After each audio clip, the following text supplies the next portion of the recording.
நமசிவாய வாழ்க, நாதன் தாள் வாழ்க, இமைப்பொழுதும் எண்ணெஞ்சில் நீங்காதான் தாழ் வாழ்க. ஓம் நமசிவாய, ஓம் நமசிவாய, ஓம் நமசிவாய.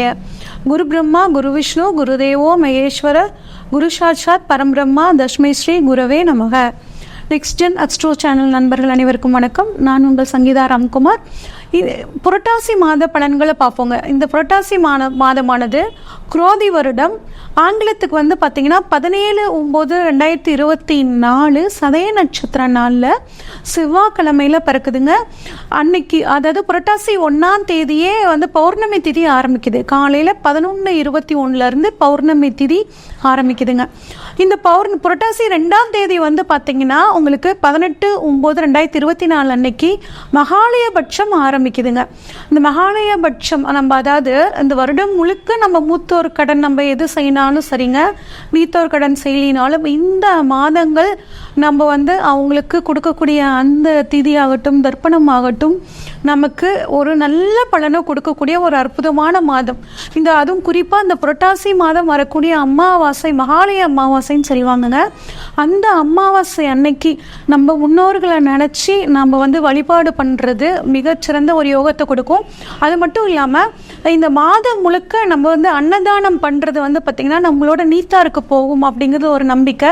முடிஞ்ச வரைக்கும் இந்த மாதம் நீங்கள் வந்து உணவு தானம் பண்ணுறதும் நீர் தானம் பண்ணுறதும் ரொம்பவே நல்லதுங்க. புரட்டாசி மாதம் 16ஆம் தேதி புதன்கிழமை 2/10/2024 அமாவாசை. அடுத்து புரட்டாசி மாதம் 17ஆம் தேதி வியாழக்கிழமை 3/10/2024 அன்னைக்குங்க நவராத்திரி ஆரம்பிக்குது. மிகச்சிறப்பான நவராத்திரி பண்டிகை.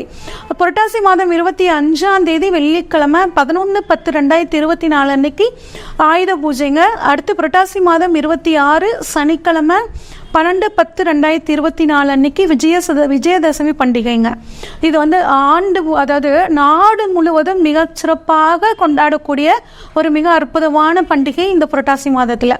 அடுத்து புரட்டாசி மாதம் 31ஆம் தேதி வியாழக்கிழமை 17/10/2024 அன்னைக்கு பௌர்ணமிங்க.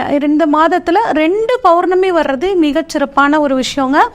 அதே மாதிரி மகாலய அமாவாசையும் இந்த வருஷத்தில் ரொம்பவே சிறப்பு. இது வந்து இந்த மாதத்தோட சிறப்புகளை பார்த்துட்டோங்க. அடுத்து கிரக நிலைகள் இந்த மாதத்தில் எப்படி இருக்குன்னு பார்ப்போம். ரிஷபத்தில் குரு இருக்காருங்க, மிதுனத்தில் செவ்வாய் இருக்காரு, மாத தொடக்கத்தில் சிம்மத்தில் புதன் இருக்காருங்க. செப்டம்பர் 19க்கு பிறகு வந்து பார்த்திங்கன்னா கன்னி ராசிக்கு போகிறாரு. அடுத்து அக்டோபர் 6ஆம் தேதிக்கு பிறகு வந்து பார்த்தோம்னா துலாம் ராசிக்கு போகிறாருங்க. துலாம் ராசியிலேருந்து கன்னி ராசிக்கு போகிறாரு. கன்னி ராசியில் வந்து பார்த்திங்கன்னா சூரியன் இருக்காரு, சுக்கிரன் இருக்காரு, கேது இருக்காருங்க. மாதம் முழுவதும் புரட்டாசி மாதம் முழுவதும் சூரியன் கண்ணிலே இருப்பாருங்க. கேதுவும் அப்படியே தான். அந்த 2 கிரக நிலைகளில் எந்த மாற்றமும் கிடையாது. சுக்கிரனை பொறுத்த வரைக்கும் வந்து பார்த்திங்கன்னா செப்டம்பர் 19ஆம் தேதிக்கு பிறகு துலாமுக்கு போகிறாருங்க. கும்பத்தில் சந்திரன் இருக்காருங்க. அதே மாதிரி சனி வக்ரமாக இருக்காரு. மீனத்தில் ராகு இருக்காருங்க. இதுதான் இந்த மாதத்தோட கிரக நிலைகள்ங்க. இப்போ நம்ம ஒவ்வொரு ராசிக்கும் இந்த புரட்டாசி மாத பலன்கள் எப்படி இருக்குன்னு பார்ப்போங்க. அதுக்கு முன்னாடி நம்ம வந்து தொடர்ச்சியாக வீடியோ போட்டுட்ருக்கோம். நீங்கள் நிறைய பார்த்துட்ருக்கீங்க. கமெண்ட்டில் நிறைய டவுட்ஸ் கேட்குறீங்க, நாங்கள் கிளியர் பண்ணிகிட்ருக்கோம். அது மட்டும் இல்லாமல் நிறைய கால் பண்ணி உங்கள் ஜாதகத்தை அனுப்பிச்சு நீங்கள் வந்துட்டு சஜஷன் கேட்குறீங்க. நான் கரெக்டாக ப்ரெடிக்ஷன் சொல்லிகிட்ருக்கேன்.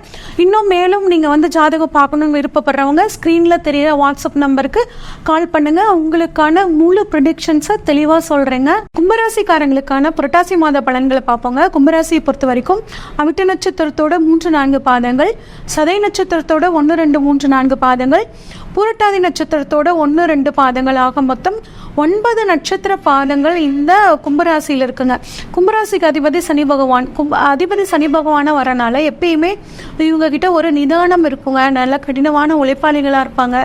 உழைப்பு தான் தெய்வம் அப்படின்னு நினைக்கக்கூடியவங்க. நிறைய கும்பராசிக்காரங்களுக்கு பார்த்தீங்கன்னா தெய்வத்து மேலே இருக்கிற நம்பிக்கையை விட தன்னோட குணத்து மேலேயும் தன்னோட தன்னம்பிக்கை மேலேயும் தன்னோட உழைப்பு மேலேயும் அதிகமான ஒரு தன்னம்பிக்கை அவங்களுக்கு வந்து பார்த்திங்கன்னா இருக்குங்க. அதே மாதிரி பொறுமையாக நிதானமாக எல்லா விஷயத்தையும் கையாள்வாங்க. அவ்வளோ சிறப்பான இந்த கும்பராசிக்காரங்களுக்கு ராசியாதிபதி வக்ரம் பெற்றிருக்கிறாருங்க. எப்பயுமே இருக்கக்கூடிய ஒரு நிதானத்தை இந்த மாதம் முழுவதும் நீங்கள் கடைப்பிடிக்கிறது ரொம்பவே அவசியமாக இருக்குங்க. திடீர்னு சில மாற்றங்கள்லாம் வரும். அதை ஏற்றுக்கிற மனக்கோத்தை வந்து நீங்கள் வளர்த்துக்கிறது நல்லதுங்க. அதே மாதிரி ஒரு விஷயத்தில் முடிவெடுக்கிறதுக்கு முன்னாடி ஒரு தடவைக்கு 2 தடவை யோசிங்க. அடுத்தவங்க சொல்கிற விஷயத்தையும் காது கொடுத்து கேளுங்க. அதில் எது நமக்கு நல்லதோ அதை வந்து தீர்மானம் பண்ணி நீங்கள் செயல்படுத்துங்க, உங்களுக்கு நல்லதுங்க. புதிய பயணங்கள் பண்ணணும்னு நினச்சிங்கன்னா அதில் சில தடைகள் வந்தாலும் அந்த தடையை தாண்டி நீங்கள் ஜெயிக்கக்கூடிய ஒரு யோகம் வந்து உங்களுக்கு இருக்குங்க. அடுத்து 2ஆம் இடத்துல ராகு இருக்காருங்க. அப்போ பணவரவை பொறுத்த வரைக்கும் ஓரளவு நல்லாயிருக்கும். வெளிநாட்டிலேருந்து பணவரவு வரத்துக்கான ஒரு நேரமும் உங்களுக்கு நல்லா இருக்குங்க. இருந்தாலும் தாய் மூலியமாகவும் பணவரவு இருக்கும். ஏன்னா 2ஆம் அதிபதி 4ல் இருக்கார். அம்மா மூலியமாக ஒரு பணவரவு அப்படிங்கிறது உங்களுக்கு நல்லா இருக்குங்க. அதே மாதிரி 4ஆம் இடம் அப்படின்னா சொத்துக்கள், அதாவது வீடு வாடகைக்கு விடுறது, இல்லை ஒரு நிலமா இருந்துச்சுன்னா அந்த நிலத்தை யாராவது ஒரு கம்பெனி வந்து எங்களுக்கு வந்து லீஸ் கொடுங்க, 10 வருஷம் இல்லை 20 வருஷம் லீஸ் கொடுங்க, அந்த மாதிரி கேட்டு அதன் மூலியமாக ஒரு பணம் வருவது எல்லாமே உங்களுக்கு சாதகமாக இருக்குங்க. அடுத்து குழந்தை பாக்கியத்தை பொறுத்த வரைக்கும் குழந்தை பாக்கியம் ரொம்பவே நல்லா இருக்குங்க. அது மட்டும் இல்லாமல் நிலம் சம்மந்தப்பட்டு எந்த முயற்சிகள் எடுத்தாலும் உங்களுக்கு அது ரொம்ப சாதகமாக இருக்கும். 4ஆம் அதிபதி வந்து சுக்கிரன் உங்களுக்கு கொஞ்சம் நல்ல நிலைமையில் ஆட்சி பெறனால நிலம் சம்மந்தப்பட்ட விஷயங்களில், அதாவது ரியல் எஸ்டேட்டில் இருக்கிறவங்க, டிரான்ஸ்போர்ட் துறையில் இருக்கிறவங்களுக்கு, அது மட்டும் இல்லாமல் கன்ஸ்ட்ரக்ஷன் ஃபீல்டில் இருக்கிறவங்களுக்கு எல்லாத்துக்குமே ரொம்ப அற்புதமான காலகட்டமாக இருக்கும். செவ்வாய் 5ல் இருக்காருங்க. உங்கள் குழந்தைகளுக்கு அரசாங்க உத்தியோகம் கிடைக்கிறதுக்கு, குழந்தை பாக்கியம் இல்லாதவர்களுக்கு குழந்தை பாக்கியம் கிடைக்கிறதுக்கான அமைப்புகள் எல்லாம் நல்லா இருக்குங்க. உத்தியோகத்தை பொறுத்த வரைக்கும் நீங்கள் கொஞ்சம் கடின உழைப்பு போடுற மாதிரி தாங்க இருக்கும். நான் இவ்வளோ வேலை செய்கிறேங்க ஆனால் அதுக்கான பலன் கிடைக்கல அப்படின்னு நீங்கள் ஃபீல் பண்ணிங்கன்னா கட்டாயம் உங்களுக்கு நல்ல பலன் கிடைக்கும். கொஞ்சம் பொறுமையோடு காத்துருங்க. அதாவது சனி உங்களுக்கு ஜென்ம சனி முடியும் போது ஒரு நல்ல ஒரு உழைப்புக்கேற்ற பலன் அப்படிங்கிறது பல மடங்கு உங்களுக்கு கிடைக்க போகுது. அது வரைக்கும் கொஞ்சம் பொறுமையாக காத்துருங்க, ரொம்பவே நல்லது. அடுத்து 7ஆம் இடத்தை பொறுத்த வரைக்கும் 7ஆம் அதிபதி 8ல் இருக்காருங்க. கணவன் மனைவி ஒருத்தர் விட்டு கொடுத்து போகணுங்க. 3வது நபர் தலையிட்டு உங்கள் குடும்பத்துக்குள்ளே கொண்டு வராதிங்க. உங்கள் கணவன் மனைவிக்குள்ளே இருக்கிற பிரச்சனையை போய் அடுத்தவங்க கிட்ட சொல்லாமல் இருக்கணும். இல்லைன்னா அவங்க தேவையில்லாமல் உங்களுக்குள்ளே புகுந்து குழப்பத்தை ஏற்படுத்தி சிக்கல்கள்லாம் வந்துருங்க.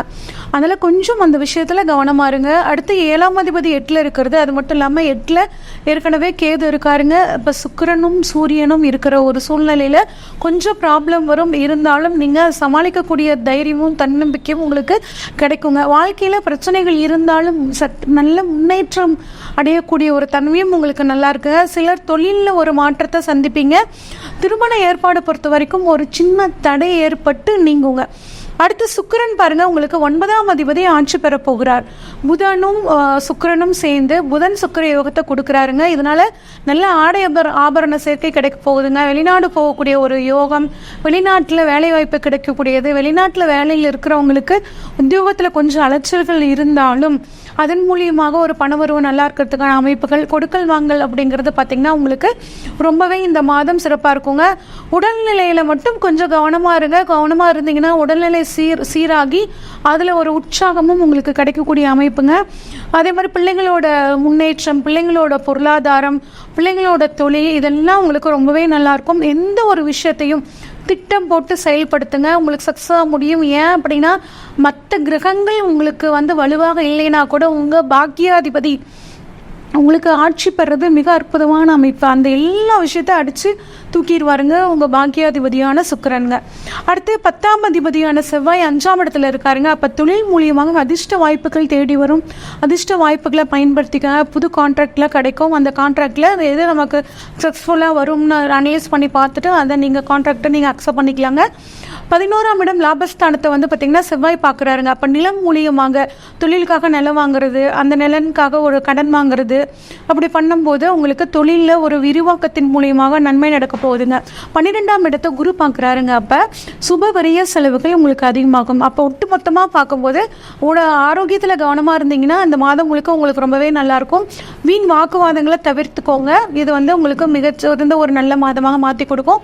அது மட்டும் இல்லாமல் வழிபாடு அப்படின்னு சொல்லி பார்த்தோம்னா சனி பகவான் வழிபாடு சனிக்கிழமைகளில் முடிஞ்ச வரைக்கும் மாற்றுத்திறனாளிகளுக்கு உங்களால் முடிஞ்ச உதவி பண்ணுங்கள்.